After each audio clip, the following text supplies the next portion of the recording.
Bonjour à tous les amis, alors aujourd'hui on va se retrouver pour les pronostics de la 20e journée de Ligue 1.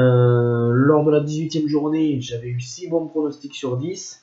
Lors de la 19e journée, 5 bons pronostics sur 10. Pour l'instant, on est sur une moyenne de 50 voire 60% de bons pronostics, ce qui est quand même positif dans ce début d'année 2021.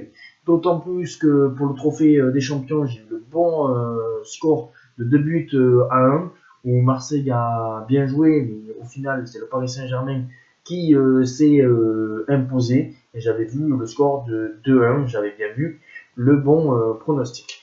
Et alors là, on est parti pour faire les pronostics de la 20e journée et de la première journée de la phase retour. Alors bien sûr, euh, toujours un match le vendredi soir, deux matchs le samedi et bien sûr les matchs de dimanche. D'autant plus que Téléfoot va s'arrêter le 31 janvier, sauf si Canal Plus ne rachète pas les droits. Peut-être que Téléfoot pourrait continuer un peu plus la saison de Ligue 1, de diffuser la saison de Ligue 1. Voilà, sans payer, alors ça serait un peu compliqué parce qu'on ne peut pas avoir écran noir et que il faut quand même que la Ligue 1 soit diffusée sur soit Canal+, ou soit sur Bein, ou soit sur une chaîne. Alors, on est parti pour les pronostics. Alors, premier match, Montpellier contre Monaco. Montpellier qui a pris 1 point sur 6. Montpellier qui est sur une dynamique un peu négative. Monaco qui est sur une bonne dynamique en gagnant 3-0 contre Angers. Monaco qui est sur vraiment une bonne dynamique parce que Monaco est 5e de la Ligue 1. Montpellier marque un petit peu le coup. Mais voilà, Monaco, je pense que là, c'est face à un gros, ils auront un peu de mal. Et je partirai sur un match nul, un partout entre Montpellier et Monaco.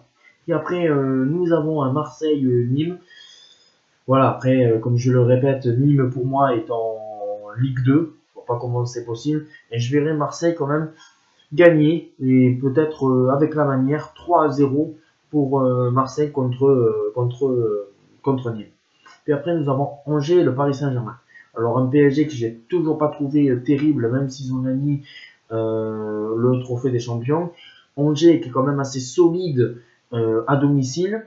Voilà, Angers qui est 7e du championnat. En cas de victoire, ils peuvent recoller au top 5. Mais je pense que ça va être compliqué. Je pense que le PSG devrait s'imposer à Angers dans la douleur 2-1. Je pense que ça va être quand même compliqué. Mais le Paris Saint-Germain devrait quand même gagner ce match. Puis après, nous avons le derby de Bretagne entre Brest et Rennes. Et là, je partirai sur un match nul entre Brest et Rennes, un 1-1. Parce que je pense que les deux équipes voudront jouer. C'est très compliqué de jouer et de gagner au stade Le Blé. Donc, même si Rennes reste sur une bonne dynamique, même s'ils auraient dû gagner le match contre Lyon, ils menaient 2-0, ils se sont fait rejoindre à la fin du match 2-2. Stade Rennais digne de peut-être de finir sur le podium vu le match qu'ils avaient fait face à une équipe de Brest qui joue, même s'ils avaient perdu 3-0 face au Paris Saint-Germain. Ils ont du jeu, alors je partirai sur un bon match nul. Puis après, nous avons un Lorient-Dijon. Alors là, c'est un match à 6 points. Et je pense, pour l'expérience, je pense que c'est Dijon qui devrait s'imposer par la plus petite des marges. 1-0 à Lorient. Voilà, parce que je pense que Lorient, le manque d'efficacité, même si il y a eu du positif face à Monaco, même s'ils ont perdu 5-2 face à Monaco, mais ils ont bien joué, ils sont à chaque fois revenus au score.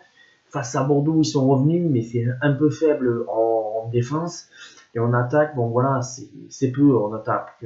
Voilà, même s'ils marquent quelques buts, voilà, c'est compliqué. Après Dijon, c'est pareil, mais Dijon reste sur un bon match nul contre l'Olympique de Marseille. Alors je pense que Dijon devrait s'imposer 1-0. Puis après, nous avons un Nice-Bordeaux, deux équipes qui, au départ, Nice, avec le projet, on pensait que peut-être qu'ils allaient titiller cette 5e place pour peut-être aller chercher les places européennes. Bordeaux, le ventre mou, peut-être une 10e place. Finalement, Bordeaux, ça alterne le bon et le moins bon. Ben Arfa, qui sera peut-être toujours pas titulaire. Alors pour ma part, je partirai sur un match nul, 1-1 entre Nice et Bordeaux. Puis après, nous avons un Nantes-Lens, et je trouve que Lens marque un peu le coup. Voilà, ils avaient fait un bon début de saison, et là, ils perdent des points par-ci, par-là. Le Nantes de Raymond Domenech ne perd plus, Et je pense que peut-être le Nantes de Raymond Domenech va enfin gagner sur la plus petite démarche, un petit 1-0 pour Nantes qui pourrait s'écarter de la zone de relégation. Puis après, nous avons un Strasbourg-Saint-Etienne. Alors, Saint-Etienne, c'est un peu les montagnes russes. Voilà, ils font des bons matchs. On se dit, enfin, Saint-Etienne peut-être va remonter. Et finalement, il reste stagné à cette 16e place. Strasbourg, c'est des bons résultats. Ils ont enchaîné 2 victoires d'affilée. Et je pense que Strasbourg va enchaîner une 3e victoire d'affilée. Parce que Saint-Etienne, voilà, c'est les montagnes russes. Je pense que Saint-Etienne, ça y est, ils sont de nouveau sur une dynamique négative un petit peu. Et je partirai sur un score de 2-1 pour Strasbourg face à Saint-Etienne. Et après, nous avons Lille contre Reims. Alors, Reims qui a gagné en plus Saint-Etienne. Lille qui marque un peu le coup. Ils ont perdu face à Angers à domicile 1-2.